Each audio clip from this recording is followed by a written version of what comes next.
일본 만화책 중에서요, 휘슬이라는 만화책이 있습니다. 거기서 주인공은 축구에 대한 열정이 가득하지만 그렇게 축구는 잘하지 못하는 아이입니다. 그러나 그 주인공이 자신의 부족함을 인정하고 다른 이들에게 조금씩 배워가며 성장하는 그러한 내용입니다. 여기서 중요한 것은 무엇이냐면요, 바로 자신의 부족함을 인정할 줄 아는 것, 그리고 낮은 자세로 배우려 한다는 것입니다. 그렇게 할 때 그 주인공이 성장해 나간다. 그런 면에서 오늘 유대인들을 보면요, 자신의 부족함을 인정할 줄 모르는 사람이었습니다. 그리고 낮은 자세로 배우려 하지도 않고 있습니다. 그들은 말하죠. 나는 종이 된 적이 없어. 나는 아브라함의 자손이야 라고 이야기합니다. 그리고 예수님을 향하여 너는 사마리아 사람이며 또한 너는 귀신이 들렸도다 라고 말합니다. 그리고 예수님을 무시하죠. 왜요? 예수님 보기에 별 볼 일 없어 보이거든요. 딱 보기에도 없어 보이고 출신도 그렇게 좋은 출신도 아니니 무시하고 있는 것입니다. 예수님의 표적은 보지만, 예수님의 말씀은 듣지만 여전히 그들은 제자리 걸음뿐입니다. 왜요? 자신의 부족함을 인정할지 모르고요, 고집과 아집으로 말미암아 누군가에게 배우려 하지 않고 들으려 하지 않고 있기 때문입니다. 우리의 신앙도 마찬가지입니다. 나의 부족함을 인정하고 낮은 자세로 들으려 하며 배우려 할 때 우리는 성장하게 되는 것입니다. 혹시 나의 신앙이 여전히 제자리 걸음이십니까? 10년이 됐든 20년이 됐든 나의 신앙의 깊이가 그대로이십니까? 아니면 더 얕아지고 있습니까? 그때 내가 참 믿음 좋았고 내 신앙이 참 뜨거웠는데 어쩌다 내 신앙이 이렇게 되어버렸지라는 생각을 하십니까? 그 이유는 무엇입니까? 바로 나의 부족함을 인정하지 못하고 또한 배우려 하지 않고 있기 때문입니다. 여기서 자신의 부족함을 인정한다는 것은 무엇이냐면요, 바로 내가 죄인이라는 사실을 잊어버리는 것을 말합니다. 우리는 죄인입니다. 그런데 어느 순간 나는 죄인 아닌데? 나는 말씀도 잘 읽고, 나는 찬양도 잘하고, 나는 기도도 잘하고, 나는 암송도 하고, 나는 패밀리 디보션도 하는데, 나는 교회 직분도 받고 교회 일을 이렇게 열심히 하는데 내가 죄인이라고? 어느 순간 내가 죄인이라는 사실을 잊어버리게 됩니다. 그렇게 어린아이가 어른인 척 하고 있는 것입니다. 우리는 여전히 죄인인데요. 나는 죄인 아닌데? 나는 죄인에서 졸업했는데? 그런 모습으로 살아가고 있는 것이 우리들의 모습입니다. 신앙의 출발은 무엇이냐면요, 내가 죄인이라는 것을 인정하는 것에서부터 출발합니다. 그리고 신앙의 깊이는요, 내가 얼마나 더러운 죄인인가를 깨닫는 것으로 결정되어집니다. 우리가 성경 공부를 합니다. 우리가 말씀을 듣습니다. 그거 왜 합니까? 내가 얼마나 죄인인지 깨달아 알기 위해서 하는 것입니다. 하나님이 나를 위해서, 나 같은 죄인을 위해서 어떠한 일을 함으로 나를 구원해 내셨는지 알기 위해서 하는 것입니다. 오늘 예수님께서 유대인들에게 말씀하십니다. 어찌하여 내 말을 깨닫지 못하느냐? 이는 내 말을 들을 줄 알지 못함이로다. 너희는 너희 아비 마귀에서 났으니 너희 아비의 욕심대로 너희도 행하고자 하느니라. 악담을 쏟아내고 있습니다. 여기서 예수님께서 너희가 내 말을 깨닫지 못하는 이유에 대해서 이렇게 설명하고 있죠. 너희가 바로 마귀의 자녀이기 때문에 너희는 내 말을 들을 수 없다라고 말합니다.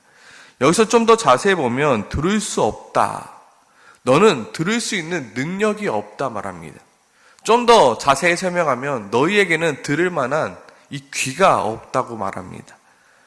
너희는 듣기는 들어도 깨달을 수 없고 반응할 수 없다. 왜요? 너희는 하나님의 말씀을 들을 귀가 없기 때문에. 이 귀는 누가 주시는 거냐면 하나님이 주시는 거거든요. 아무리 말을 해도 그 귀가 없으면 들을 수 없습니다. 들을 자는 들을지어다 말하잖아요. 하나님이 그 은혜를 주시지 않으면요, 하나님의 말씀을 들을 수 없다고요. 마치 죽은 자에게 아무리 외쳐도 그 죽은 자가 들을 수 없듯이 마치 죽은 자의 모습 같다 말씀하고 있는 것입니다. 듣는 유대인으로 기분 나쁘죠. 한평생 자신이 하나님의 자녀라고 여기며 살아왔는데 갑자기 웬 예수라는 별 볼 일 없어 보이는 사람이 와서 너가 마귀의 자녀이다 라고 말하니 화가 날 법하죠. 그런데 그게 사실이었습니다. 그게 이스라엘 백성들의 현실이었다고요. 그러나 그들은 인정하지 못하였습니다. 지금 이스라엘에는 하나님이 함께하고 있지 아니하십니다. 이미 오래전에 하나님께서는 이스라엘을 떠나버리셨습니다. 그것이 구약의 마지막 말라기의 이야기 아닙니까? 내가 너를 떠나겠다. 성전문을 닫아버렸으면 좋겠다라고 하나님이 이미 떠나셨는데 하나님 없이 이스라엘이 살아가고 있는데 어느 순간 그들이 율법을 지키겠다 열심을 내며 제사를 드리며 내가 하나님의 자녀라 주장하고 있는 것입니다. 이들은 인정했어야 됩니다. 예수님께서 너의 아비는 마귀다. 너는 들을 수 없다라고 말했을 때 맞습니다. 우리는 죄인입니다. 우리의 조상들이 하나님의 말씀을 지키지 아니하심으로 하나님으로부터 우리가 버림받았습니다. 어떻게 하면 하나님의 자녀가 다시 될 수 있을까요? 어떻게 하면 우리가 다시 하나님의 은혜를 회복할 수 있을까요? 라고 물어봐야 되는데 그들은 그리하지 않았죠. 혹시 우리도 마찬가지 아닙니까? 말씀의 은혜가 떨어졌습니다. 말씀을 들어도 내 마음에 감격이 없습니다. 신앙생활을 하고 있지만 습관적으로 하고 있습니다. 그런데 아닌 척합니다. 왜요? 내 신앙생활이 오래됐으니까. 왜요? 내가 그래도 집사니까. 내가 그래도 순장이니까. 내가 말씀을 깨달은 척합니다. 아는 척합니다. 하지만 여전히 내 마음은 메말라 있고 내 신앙은 메말라 있는데 그런 척 살아갑니다. 그리고 누군가가 나에게 너 죄인 아니야? 라고 물어보면 내가 왜 죄인인데? 내가 이 성경을 몇 번이나 읽었고 내가 훈련을 몇 번이나 받았고 내가 이렇게 사역을 했는데 내가 왜 죄인이야? 하고 발끈하고 있는 모습이 어쩌면 오늘 본문 속 유대인의 모습과 같습니다. 성경은 우리에 대해 끊임없이 죄인이라 말하고 있습니다. 우리는 죄인입니다. 우리는 여전히 죄인입니다. 우리는 아무리 씻어도 죄인이고요. 아무리 성경책을 많이 본들 죄인입니다. 심지어 우리가 직분을 받아도 우리는 죄인입니다. 그리고 그 사실을 잊어버리는 순간 우리는 어떻게 되냐면요. 교만해지고 우리는 타락해지고 마는 것입니다. 그런 의미에서 오늘 이 새벽 잠깐 같이 고백해 봤으면 좋겠습니다. 나는 죄인입니다. 한번 따라 볼까요? 시작. 나는 죄인입니다. 다시 한번 따라 보겠습니다. 나는 죄인입니다. 이게 우리 고백이 되었으면 좋겠습니다. 나는 죄인입니다. 주님, 나 같은 자를 구원해 주셔서 감사합니다. 나의 신앙의 첫 마디가 이것이 아니면요. 우리의 신앙은 어느 순간 변질되어 버리고 교만해져 버리고 타락해져 버립니다. 하나님, 내가 주님께 이렇게 했는데 주님 뭐 하십니까? 주님, 내가 이렇게 열심히 하고 있는데 주님 왜 나를 안 봐주십니까? 어느 순간 주님 앞에 교만해지고 맙니다. 나는 죄인입니다. 나는 죄인입니다가 늘 우리 마음 가운데 고백되어져야 됩니다. 더 나아가 나는 예수 그리스도가 절대적으로 필요한 죄인이고 나는 은혜 없이면 살아갈 수 없는 죄인이고 나는 하나님의 말씀과 기도 없이는 죄를 지을 수밖에 없는 죄인이라는 사실을 우리는 인정하고 또 인정해야 됩니다. 예수님은 말씀하십니다. 너는 너희 아비 마귀에서 났으니 너희 아비의 욕심대로 너희도 행하고자 하느니라. 이 말씀은 단순히 유대인들에게만 하신 말씀이 아니라 오늘을 살아가고 있는 저와 여러분들에게 예수님께서 하시고 있는 말씀입니다. 혹시 아닌 것 같습니까? 큐티 본문을 읽으면서 이 본문은 유대인들에게만 행했던 말씀이구나.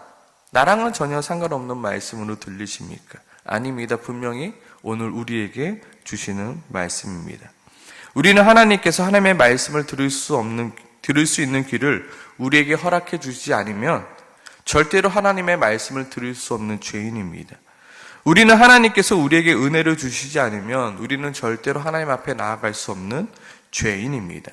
인정해야 됩니다. 인정하고 오늘 예수님께서 유대인들에게 말씀하신 말씀처럼 어떻게 해야 되나요? 예수님의 말씀 안에 거하도록 노력해야죠. 어제 본문이었죠. 너가 내 말에 거하면 내 제자가 된다. 근데 예수님의 말씀에마다 거하지 못하죠. 예수님의 말씀 안에 머물지 못하죠. 예수님의 말씀마다 그건 아닌데요, 저건 아닌데요, 계속해서 택 잡고 있잖아요. 왜 그렇다고요? 너희 마음에 들을 수 없기 때문에, 너희가 들을 귀가 없기 때문에. 그렇기 때문에 우리는 계속해서 기도해야죠. 하나님, 하나님의 말씀을 들을 수 있는 은혜를 주세요. 하나님의 말씀을 읽을 수 있는 은혜를 주세요. 아무리 내가 말씀을 듣고 말씀 성경책을 하고 큐티를 읽어도 해도 주님, 내 마음 가운데 그 말씀이 들리지 않아요. 주님, 도와주세요라고 우리가 계속 기도해야죠. 왜요? 우리는 죄인이니까요. 하나님의 말씀이 안 들리는 죄인이니까요. 들을 수 없는 죄인이니까요. 하나님, 나는 죄인입니다. 그러니 주님, 은혜가 아니면 할 수가 없습니다라고 매달리는 거예요. 그래서 기도하는 거잖아요. 그리고 어떻게 해요? 오늘 말씀처럼 하나님의 말씀을 지키고 살아가겠다 결단하며 발버둥 쳐야 됩니다. 왜요? 우리는 죄인이니까요. 기억하시길 소망합니다. 우리는 죄인입니다. 우리가 발버둥 치지 않으면요, 가라앉을 수밖에 없는 죄인입니다. 수영을 할 때 계속 물장구를 치고 계속 활을 휘저어야지 우리가 뜰 수 있잖아요. 우리가 앞으로 나아갈 수 있잖아요. 마찬가지입니다. 내가 의인인 줄 착각합니다. 내가 신앙생활 잘 못해도 나는 성장할 줄 알고 착각합니다. 아니요. 우리는 죄인이기 때문에요. 내가 기도하지 않고 말씀 보지 않고 신앙생활 열심으로 내지 않으면요, 나는 가라앉고 마는 죄인이라는 사실을 우리는 알아야 합니다. 우리가 왜 이 새벽에 나와 말씀을 듣고 기도합니까? 우리는 죄인이기 때문이에요. 말씀을 듣지 않고 기도를 하지 않으면 언제든지 죄를 짓고 살아갈 수밖에 없는 죄인이기 때문에 우리가 아침마다 나와서 같이 말씀 듣고 기도하는 거 아닙니까? 우리가 왜 큐티하고 패밀리 디보셔널 하며 암송을 해야 됩니까? 왜 그거 해야 됩니까? 우리는 죄인이기 때문입니다.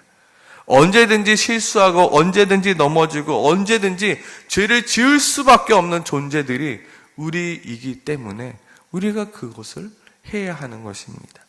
그런데 어느 순간 다 큰 어른처럼 전혀 죄를 짓지 않은 듯한 얼굴로 이 자리에 앉아서 거룩한 척 살아가고 있는 것이 우리들의 모습이라는 겁니다. 그러나 실상은 어떻습니까? 5만 가지의 죄를 다 짓고 살아가며 회칠한 무덤처럼 이곳에 앉아있는 것이 우리들의 모습이 아닙니까?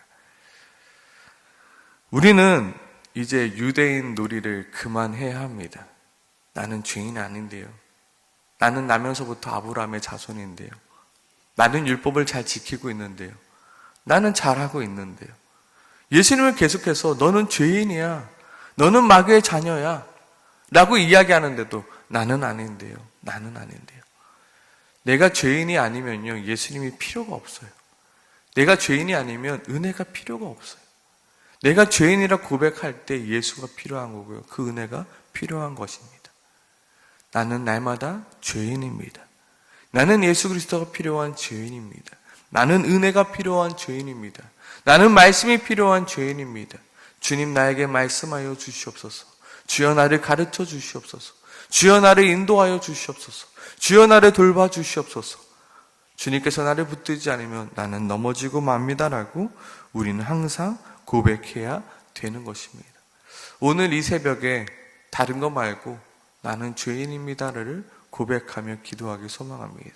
주님, 내가 정말로 주님의 은혜가 필요하니 나에게 은혜를 허락하여 주시옵소서. 주의 말씀을 들을 수 있는 귀를 허락하여 주시옵소서.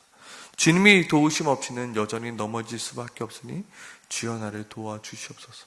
나는 그렇게 연약한 죄인입니다라고 고백하고 또 고백하는 오늘 이 새벽이 되길 소망합니다. 함께 시간 기도하시겠습니다.